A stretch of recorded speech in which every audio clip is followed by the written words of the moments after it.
Pahalgam false flag operation نال پاکستان نہ جون کا بھارتی الزامات نہ شنگھائی تعاون تنظیم کا مشترکہ اعلامیہ تو خارج کیا جان تو بعد بھارت نہ سفارتی محاذ پر ایک اور ناکامی کو سامنا کرنا پیا ہے، جبکہ کانفرنس میں بلوچستان میں بھارت کی سرپرستی میں ہونے والی دہشت گردی پر پاکستان کا تحفظات کو اعتراف کر لیا گیا ہے، جس پر بھارت کا حکمرانہ نہ مرگی کا دورہ پڑنا شروع ہو گیا ہے۔ یہی وجہ ہے کہ بھارت کو وزیر داخلہ راجناتھ سنگھ مشترکہ اعلامیوں دیکھ کے پوکھلا گئے ہو اور اس نے اس پر دستخط کرن تو انکار کر چھوڑے ہو۔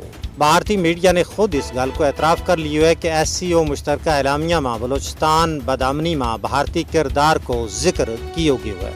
اس اعلامیہ میں پاکستان نہ مورد الزام قرار دینے واسطے بھارت محنت ترلا کر دو رہے ہو، لیکن رکن ممالک کا وفود نے بھارتی موقف کی حمایت کرن تو صاف انکار کر چھوڑے ہو۔ یاد ہونا چاہیے کہ 2001 میں قائم ہونے والی SCO کو مقصد تعاون کے ذریعے علاقائی استحکام نہ فروغ دینا ہے۔ اس ویلے اس بلاک میں 10 رکن ملک ہیں، جن میں بیلاروس، چین، Pakistan, Bharat, Iran, Kazakhstan, Kyrgyzstan, Tajikistan, Uzbekistan اور روس شامل ہیں۔